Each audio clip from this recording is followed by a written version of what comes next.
ahí a los tres amigos.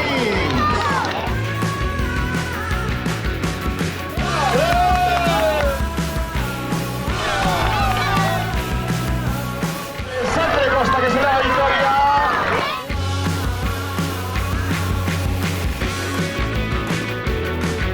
Esos aplausos para él.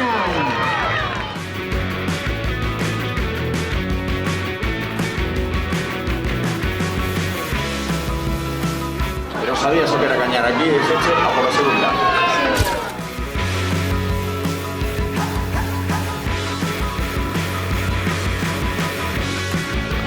Espectacular.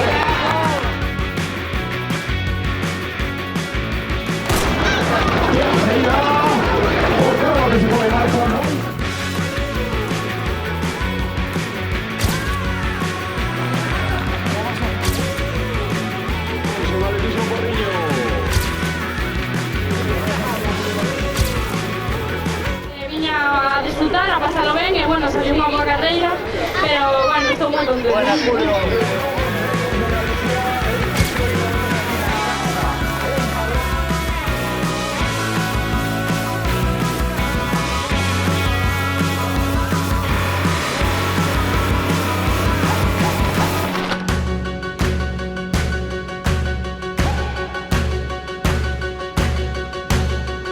Papechado 2023, espectacular Pablo Otero.